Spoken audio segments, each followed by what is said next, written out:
Everyone, this is Bhaskar Sinha और आप हो लर्निंग गंज में। बच्चों, अब हम बात करने वाले हैं फॉर्म्स ऑफ पावर शेयरिंग की। तो जैसे कि आप सबको पता है, मतलब पहले के काफ़ी समय तक ये माना जाता था कि गवर्नमेंट की पावर एक ही आदमी के हाथ में होनी चाहिए, जिससे डिसीजन लेने में दिक्कत ना हो और वक्त ना लगे। पर जैसा कि हम आज देखते हैं कि हर स्टेट का अपना एक लीडर है, जिसे हम सीएम कहते हैं, या इन शॉर्ट जिसे हम स्टेट गवर्नमेंट कहते हैं। वो हमारे पूरे स्टेट के हर छोटी से छोटी जगह को ध्यान में रखते हुए काम करते हैं, चाहे वो self help group, non profit organisation या सिटीजन्स के डिसीजन हो। वो हर एक डिसीजन को अच्छे से लेते हैं और अपने ऊपर के लोगों तक पहुंचाते हैं। अब इनसे ऊपर के लोग कौन है? वो है सेंट्रल गवर्नमेंट। ठीक है, अब जिसका सेंटर हमारे देश का कैपिटल है, यानी कि न्यू दिल्ली है ना, दिल्ली जो है। तो इससे बच्चों फायदा क्या होता है? पहला बात कि टाइम यूटिलाइजेशन प्रॉपरली होता है, और दूसरा, कोई भी स्टेट ऐसा नहीं होता जो नज़रअंदाज हो जाए, मतलब जिस पे ध्यान न दिया जाए। इसलिए पावर शेयरिंग बहुत इंपॉर्टेंट है, जिससे काम लोगों में बांट दिया जाता है और डिसीजन सबके लिए एक समान लिया जाता है। जब 1947 के बाद कॉन्स्टिट्यूशन बनाने का वक्त आया, तो कॉन्स्टिट्यूशन के डिफरेंट अंग यानी कि ऑर्गन्स बनाए गए, जिनके अपने अपने कुछ काम हैं, जिससे देश की स्थिति, मतलब देश के लिए गवर्नमेंट का एग्जैक्टली रोल है, वो पता चलता है। तो जो डिफरेंट ऑर्गन्स है वो टोटल 3 हैं, जिसमें पहला है लेजिस्लेचर, दूसरा है एग्जीक्यूटिव और तीसरा है जुडिशियरी। आइए देखते हैं इन तीनों के काम क्या हैं। शुरू करते हैं लेजिस्लेचर के साथ। तो लेजिस्लेचर गवर्नमेंट का सबसे पहला और सबसे बेसिक ऑर्गन है, यानी कि अंग है, जिसका काम होता है हम जैसे जो भारत के देशवासी हैं उनके हित के लिए कानून बनाना या विधेयक बनाना, जिन्हें हम बिल्स कहते हैं, बोलते हैं ना बिल पास हुआ, तो वो होता है ना, जो कि हम देशवासियों के काम आए।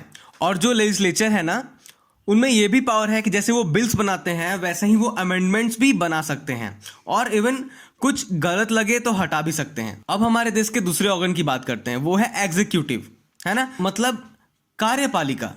अब देखते हैं ये एग्जीक्यूटिव का काम क्या है। तो बच्चों, एग्जीक्यूटिव वर्ड से आपको समझ आ रहा होगा, इसमें एक वर्ड है एग्जीक्यूट, है ना, जिसका मतलब होता है लागू करना या चीज़ों को रखना, है ना। तो बिल्स जो बनते हैं लेजिस्लेचर के द्वारा, ये उनको एग्जीक्यूट करते हैं, पार्लियामेंट में बतलाते हैं, लागू करते हैं। अब जो हमारा थर्ड है वो है जुडिशियरी, है ना, न्यायपालिका। जो जुडिशियरी है वो हमारे गवर्नमेंट के 3 ऑर्गन्स में सबसे आखिरी, मतलब सबसे इंपॉर्टेंट ऑर्गन है। और जैसा कि इसके नाम से पता लग रहा है, ये न्यायपालिका है। इसका काम है न्याय करना, मतलब जब लॉ एग्जीक्यूट हो जाता है तब उसे पूरे देश में लागू करने का काम जुडिशरी का होता है।